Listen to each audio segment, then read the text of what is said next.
Hello and welcome to Board Stupid. My name's Wayne. And I'm Matt.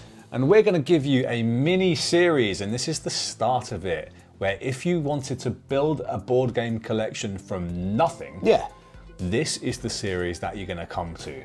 And we're going to do it in 4 parts, Matt. Yeah, it's the idea behind is like, all right, what is it starting a board game collection? How do you do it? So we're gonna have a list of it's gonna be a 4 episode, and it's gonna be one starting with the beginner games. Yes. So the 10 games that you should have as a beginner board gamer. Yeah. We're gonna have one for more advanced board, intermediate, next step. And then it's gonna be some at least for advanced player, and then another one, the last one for expert gamers. So this is gonna give you a list of 40 games. It's a lot of games. That we really love, yes, and we think you should have in your collection, and give you some ideas of games that maybe you didn't know about it and you want to have a look. Absolutely, and the idea being at the end of this series, if you had all 40 of these games, you'd have something to play with anybody. Yes. Like from your new beginner, your friend that's never played board games, to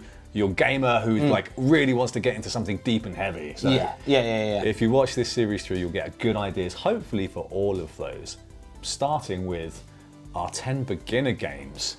Yeah, and this is gonna be 10 games that we think everybody should have in their collection, and they are easy to play with friends and family. That's and the rules. People that don't know about board games. So as well, if yourself are a person that just getting into the world of this fantastic world of board gaming, and you like, which game I should look for, and which games are the famous one, the very good one. We put a lot of games that are very famous. Yes. We got a few gems here and there that they're less famous, but again they're absolutely fantastic to play. And that's the idea. That's the idea. So we go into our first pick, Matt? Yeah, let's go. Let's go. So in no particular order, our first one is our engine building pick. Yeah. So engine building, if you're going to be creating an engine and then letting it run, and for us it's going to be Century Spice Road. Century Spice Road is, at this point, a pretty legendary game by Emerson Matsuuchi, a designer of such games as Spectre Ops and Foundations of Rome. Amazing designer, does really good, elegant, smooth game designs you can explain in a minute to someone else. Yeah, especially, Century Spice Road. You will get the rules in 60 seconds. The cards is a card game. So basically a card game with some resources. Very nice components as well. The resources cubes, really nice components. But the graphics on the cards are absolutely fantastic. You see, they gives you everything that the card does. Just looking at an image, and you can pick it up and play in few seconds, but you can play a lot, and it's one of those games that everybody can play, and they're fun to play. Absolutely, your cards will either convert different cubes to different color cubes, and you're going to spend those cubes to get point cards, and that's it. When you've got a certain amount of points, the game ends. Brilliantly simple, fiendishly interesting, and a great engine building strategy game. Very simple to learn. That's our first one, and that's Century Spice Road. What we got next then? Next we've got our roll and write pick. And a roll and write, if you don't know, is exactly as it sounds. You roll some dice and then you write on your personal board the results in some kind of way. And, you write, you draw, or something like that. There are different picks on this. Some you might flip something over, but this is the one that we like because it's super simple, and it's Railroad Inc. Railroad Inc. is by Horrible Guild, an Italian company, Italian publisher. Very, very good, and it's a spectacular game. Super easy, super simple, and it's wonderful. You'll roll these dice, and the dice have different like routes, like a road or sort of railway section, and they'll be in different orientations. Exactly. Could be a bend, could be a straight line, and you need to write the results to try and link up the different exits on your little player board. That is it. Yeah, it's again, it's very simple. It's got this this drawing, the fact that you need to draw on your board. It's always very fun. It's drawing. always it's always rewarding and fun to do. The fact that it's a roll and ride, you got like that unexpected results from the dice. So it's always it's a very fun game. Again, super simple to put on the table to explain. The fact that it's got this drawing element, it make it more appealing to everyone, just because it's always fun to do some nice doodle on a piece of paper. Yeah. And but at the same time, it's very fantastic very game. fun, very light, yes. very easy breezy. You could play it in a coffee shop and enjoy it. Like, it's not on a train. Yeah, on a train. Yeah, you could 100%. Not hyper competitive. No, it's not. And it comes in a bunch of different flavors as well at the moment. There's loads of different types of it, expansions. But for this one, we'll do just Railroad Ink, the Deep Blue Edition. But there's loads of those, so that's our roll and write pick. All right, Matt, what's up next? Next one, we got a tile placement game. Again, tiles placement, the mechanism is say that it says what it is. You place tiles. You got, think about Tetris. You basically trying to build on your board or on the main board, putting pieces together and trying to fit them in a specific space. That's the idea. And the games that we are thinking about when I think of tile placement game, the first games I think is Patchwork. Patchwork is spectacular. Uwe Rosenberg, legendary designer, great game. And you basically build a quill. Is it called a quill? A quilt. A quilt, sorry. That's okay. It's a difficult word. You're trying to build a quilt with pieces of patches of stuff, and you basically it's a two-player games, and you're trying to fill your board, that is your quilt, with as many pieces as possible. Each quilt will have a certain number of buttons at the end of the game that was gonna make you score in point, but it's very much on the light side, as it should be. Yeah. It's something that, funny enough, we played one game with my mother-in-law, and they loved the game so much they went out and buy it. Love it. The mother-in-law loved it. Yeah, that is something Success. that is a success. Yes, because it's so simple, so beautiful to look at. It's kind of like one of those comfort games, I call them, because it's like you can have it like on a winter day when it's cold hot outside. Chocolate. You have enough chocolate and play Patchwork. It's fantastic, and still, again, it's that simple, but still one of the best tile placement game on the market. So definitely go have a look to Patchwork. Okay, so we've done some tile placement. Matt, what have we got next? Next one, abstract game. Abstract games is a game that are abstract, so you don't have... Think chess, like abstract. Yeah, like, it's something not, that... themeless almost, or like very light theme. Yeah, the theme doesn't matter. So, and the game I'm thinking of is Azul. It's a fantastic... It's a modern classic, and if you're a beginner, this has to go in the collection.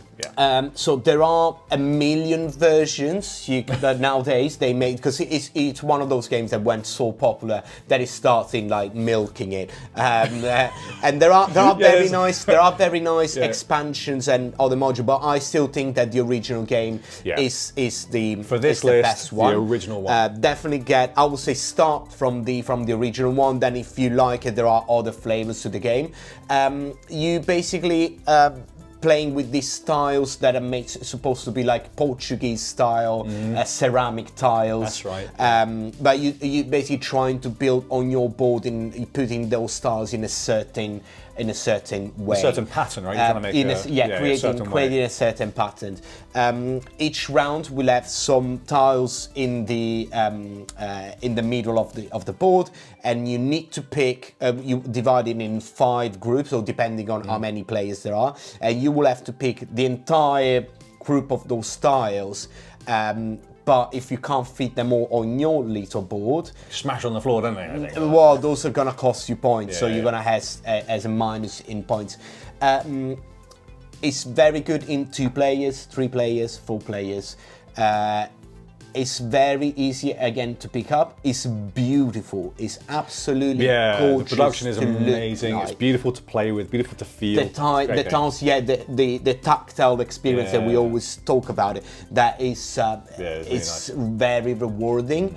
And it's one of those games that you could play 1,000 times. Every time you will have a different game where we will have a different strategy or different, because at the start you will start looking just at your board, trying to fit everything as it should, but then after a bit you will have gone more strategic and start looking at the other players, what they're putting in. Oh, he needs a blue piece.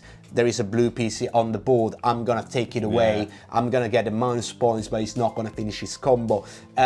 So it's very light to start with, but you can go a step into more. There's like levels to the game, like all of these games. I think, when you've got like these games, when we're recommending to you, they should be light to learn. With lots of depth, I think. Because again, that's what makes it a good game, because it's a game that you want to play in the years. That's the beautiful ball games. It's a game. It's good yesterday. It should be good tomorrow as well. Absolutely. But yeah, this one again, the rules are so simple that everybody could get in, and you friends and family, you put it on the board. It's so beautiful to look, and everybody's gonna have a very good time with this game. So have a look, Azul. So after the abstract section, we go back down to more material stuff, and we're talking about racing games. Racing games, and who doesn't love a race? We love racing games, and it's one of those themes that comes on a board game really good. It really does, yeah. There are some fantastic racing game. But for your first pick on a racing game, we should always be Downforce, at least in my opinion. Downforce is a fantastic racing game because it combines racing with a very light, very easy element of betting. Yes, that is always fun. That is always fun. Absolutely. And relatively straightforward. You've got a hand of cards, you play the card, and it will move those colours of cars along the racetrack to that number. Very simple. If it's a number 6 and it's got a red, a green, and a blue, it'll move red, green, and blue 6 spaces. That is it. Easy. Yes. That is it. And you just want to get your car to win.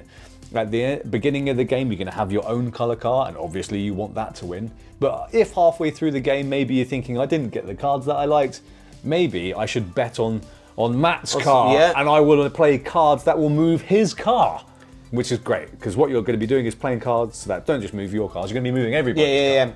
Brilliant game. And I think that is a mechanic that, again, when you play with people that are not used to board games or stuff, this game is not punishing. So if your car is the last, doesn't mean that you're not going to win. Because you could bet on other people's car, if you bet right, and win that way. So it keeps the game alive throughout the entirety of the session. It's not like, oh, I'm last one. Oh, I don't want to play anymore. This keeps you on your toes till the end. Whatever if you're first or last, because that doesn't mean that you're winning or losing the game based on where you are on the track. Absolutely. It could do. The game comes with, I think it's 2 tracks in the box. There are a bunch of expansions for it. But if you're starting a collection and you want a racing game in it, and we think you should have at least one racing game in it, I think Downforce is a great starting point. Again, simple to learn, easy to play, gets out of the way within the hour. Everyone likes a bit of betting. Competitive, not too difficult, and there's even like special powers that you can play with as well. So that's our pick for the racing game in your collection if you're starting one. Downforce. Staying on the on the party vibe or material vibe. what we really like is one of those dexterity game. What is a dexterity game? A dexterity game is a game that must have some physical components. Yes. And that you need to either, I don't know, flick something balance or stack or pull something or exactly. Physical action. There are physical components, and it's always really fun. Really fun. For thinking about something that is very basic, Jenga is Everyone a dexterity game. We go a little bit more, more. We're cranking it up for you. We're cranking it up for you. Sure. And one that we really like that comes out a lot of time during parties, stuff like that, is Men at Work. Men at Work is a phenomenal dexterity game. The thing that I like about Men at Work compared to Jenga, Matt, is when the tower falls down, you don't stop. No, you keep playing. You just keep going. It's absolutely fantastic. The theme is hilarious. It's like health and safety on a construction site. Yes, that is. The board game. That is it. But the production is tremendous. Yes. You have little wooden, I suppose, construction workers with their little hard hat as well, which is fantastic. And it's very straightforward. You pull a card and it will tell you what you need to add to the site. It's either going to be a worker, or it's going to be a new, like a girder that you're going to put on there to build the site up. But it also has specific instructions. It might be that the worker has to carry a brick on his shoulder, and the bricks are these little tiny wooden bricks. That you need to place. On the worker's shoulders, and the shoulders are slightly too slopey, so if you're not careful, they're going to fall off. Or it might be that you'll need to put the girder that has to be the highest thing on the construction site. So you're constantly balancing it to make sure that the end of it is as high up as possible. Yeah. There's a bunch of different little instructions and ways to place the different components on the site that keeps it very interesting the whole way through. As soon as you flip out, you're like, oh God, this guy. What am I gonna do? Yeah. I'm gonna put this guy over there, and he's got to have 2 beams on his shoulders, and then what? Yeah, brilliant. No, it's really fun to play. It's quite when the towers started getting high. It's quite difficult. Stressful. You really have to have surgeon hands to do it. This game has never been a miss for me. No, it always wins. It always wins. Always a win. I've played it in almost every scenario with almost any kind of person, gamer or not gamer. Always a win. And again, this is something that smaller kids will love as well. Families can play this together. But adults as well will love it because it's got all the difficulty. The kids can be a little bit more goofy on how to put stuff, and the adults can be a little bit more drunk when they try to put the stuff up. So it's always fun. Yeah, it's always fun. With a beer or two. Yeah. Absolutely. If you want to add a dexterity game to your collection, then Men at Work, that's the one for you.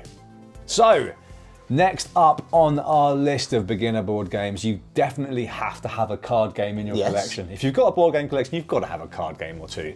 And the card game that we recommend, Matt, is... It's Love Letter. It must be Love Letter. It's a modern classic. Modern classic. They made like 1,000 different versions of the game. You can't get wrong. You can pick up the version that you like the most. There is the classic one. There is the Marvel one. The Marvel. There is a Lord of the Rings. Yeah, I think they did the Disney one. There is a Batman one that now is very rare that Wayne has. But it's what it is. It's a 2 to 5 player deduction game. You're gonna have a number of cards in your hands, trying to understand what the other players has and trying to stay alive. Because every time that someone deducts a card that you have, you're missing that card, you're losing that card, and so on. Each card will have its own different power, but again, very, very simple. For example, you will have one type of card that lets you bet if the other guys has a certain type of... You guess someone's card. Someone's card. So if you win, that guys lose their cards from his hands. Or there are other ones that let you compare what you got against another player who's got the highest value wins. But again, very, very basic rules and instruction. It plays in minutes and it's 10 minutes. and it's a very, very high replayability for this game. Yeah. It's such a modern classic. It's one of those games that like everybody at this point should know, I think, because it's But if you come to this video, hopefully you don't know. Yeah. Or you might have heard it might be good, and we are here to tell you that it is very, very good. Get a copy. Yeah. It's probably one of the most. It's the cheapest game that you can get as well, because I think it's around 10-15 pounds. $10-15, $10-15, something around that. Should be in heavy body board game collection. Exactly. Draw a card, play a card. It's as simple as that. Love letter. So after you've played some cards with your card game, you're obviously going to want to chuck some dice, because why would you have a board game collection that doesn't have any dice in it, Matt? I love throwing as many dice as I can every time. Absolutely. The perfect game for chucking handful of dice is King of Tokyo. Classic. Brilliant game. In King of Tokyo, you play as one of the famous monsters. Kaiju monsters, Kaiju, or a Godzilla-like or stuff like that. And you're trying to smash the city and kill the other monsters. Simple as that. And how you do it, you basically move different areas, and when you meet another monster, you just chunk a handful of dice, and you combat against the other monster. It is simple as that, but it's made perfect. First of all, artwork is all that Japanese cartoony style that is absolutely fantastic. Each monster will have its own flavor and what they can do. Some can shoot beams or can throw buildings or stuff like that. It's very good, and the rules are super straightforward. simple. Kids would love this. It's a great family game. It's basically King of the Hill. If you can stay in the middle of Tokyo, you're going to damage everybody else, but then everyone's going to be targeting you. Yeah. When you take too much damage, you want to leave Tokyo, and then someone else will step in and try and stay in Tokyo. Fantastic. Yeah, and of this game, they made like different version. You got the King of Tokyo is the original one.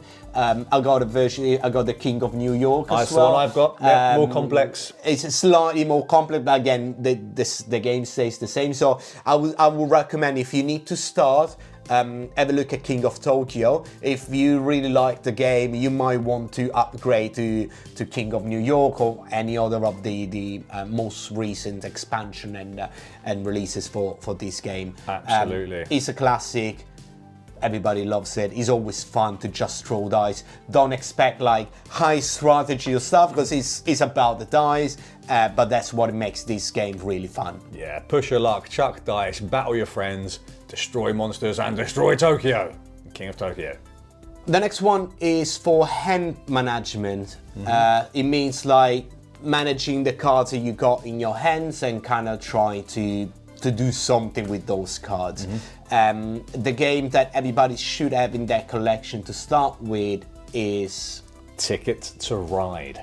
You may have heard about this. If you haven't, then you probably live under a rock. Yeah, maybe. Hey, let's be nice to the viewer. Yeah, sorry. Ticket to Under Ride. a nice rock. A very nice rock. So Ticket to Ride is an absolute modern classic. And again, there are a number of versions of this that you can get. The original is great.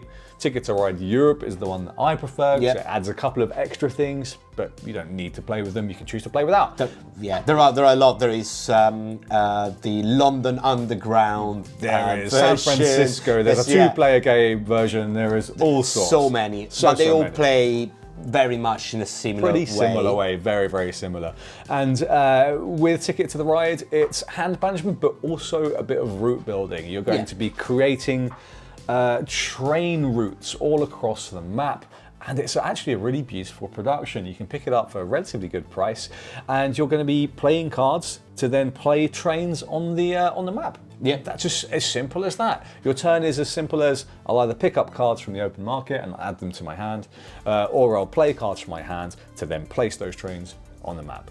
Seems very straightforward, seems very easy and breezy. Yeah, you can play, again, with family, with younger kids. Actually, there is a specific version for young kids. Have a look at that. If you got like small kids, but you want to introduce them into board gaming. It's specifically designed for younger, even simpler, yeah. for younglings. But again, it's super straightforward, but it can get competitive. It certainly can. Once you start playing this a few times, there will be moments when you're trying to create this beautiful route across America, and someone will just pop a little train just in the middle of that route, and you're like, oh, now I have to go around it, and it's been blocked off. And ruin your party. And ruin your party. Yeah, it's great. At the start of the game, you're going to be having these, I suppose, objective route cards that tell you want to get from this place to this place. And if you do, you're going to get a bunch of points at the end. So that's obviously what you're going to be trying to do. But obviously, all of the other players have got their own objectives, and they're going to be possibly getting in the way of them. Yeah. And it's a very lightly competitive game. It's not like, no, but it is competitive enough to be interesting. I think it can be. So at the start, the first few games, if you want to take it like lighter, pretty easy, every player will start playing their own objective and see who makes it like in the shortest time.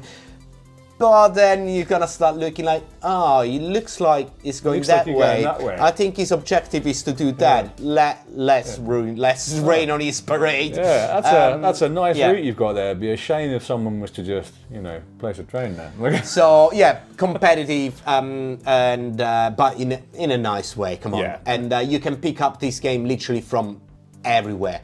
I think sold bucket loads. Yeah, and I think you go into your bookshop, they will have a copy. You go to your supermarket, they will have a copy. Yeah. You go everywhere, they will have a copy. There is a reason why, and it should be in everyone's collection. It's a great, great game for almost any person to play, and that's Ticket to Ride. For our last game in our Builder Board Games series for beginners, it's going to be our open drafting game. And open drafting, again, the clue is in the name. You're going to have a series of things available to draft and add to your own collection or hand or supply. And you'll do that. You'll take it and add it to your supply. And Matt, what is the game we recommend for that? It's probably one of my favorite game. That is for beginners, but it plays so well that we play a lot of it, and it's Cascadia. The Spiel des Jahres winning Cascadia. It is tremendous. What a pick, if we do say so ourselves. Yeah, no. It's absolutely a fantastic game. All the artwork and everything, all the setup is the Nova Scotia. Nova Scotia, like environment. So North you're basically building your own environment made of like rivers and mountains. So you will have to pick some tiles from the pool and start building your map. At the same time, you want to start putting animals on those tiles, but certain animals will go on certain tiles. A fish, a salmon cannot go on a mountain. It will have to go in a river. And you got scoring cards for example, groups of bears that you need to put together, or having eagles on top of mountains, or having a long line, line of some pattern of salmons on a river. It's a very beautiful made game. You got the tiles and the token, the animal tokens, the wooden tokens, absolutely fantastic. You got this drafting element that is probably like one of the best drafting. So easy and light, brilliant. So and good. It's beautiful to look if you love like nature and stuff. With all the graphics, the artworks are absolutely fantastic. And again, you explain this game in 5 minutes and you keep playing. You're playing a lot. Pretty quickly, really, really good. It's very satisfying as well as you build up your own territory with all of the different terrain types. That's super satisfying. You don't even have to match them. It's a very forgiving game. I think we've said that about a few games in this list. Quite a few of them, but this one especially very forgiving. If something doesn't match correctly, no bother. You won't score as many points for it, but it doesn't really matter. You can still put it there. Yeah, it's an absolutely tremendous game. It won the Spiel, so the biggest game award, board game award, at least for family games. And it is tremendous. I mean, I think this will end up being a modern classic. It already is, I think, in my view. Yeah, tremendous game. Yeah, we couldn't recommend it more. So that would be another one to add to your collection if you want some open drafting. So that was our 10 recommended beginner board games to start a collection with. But what do you think? Have you got some better recommendations for beginners? Please let us know in the comments below. And here is your challenge. Must be very easy to teach, must be very nice and easy breezy to play. Must be able to be played with lots of different types of people. Yeah. Relatively easy, yeah. And it's, yeah, hope you like this this first part of this this little series that we're putting together, and we'll see you for the intermediate one in the next episode. But until then, make sure you give us a like, make sure you subscribe, and check out the rest of our videos if you like what we do. Thanks for watching. We'll catch you again real soon. Ciao.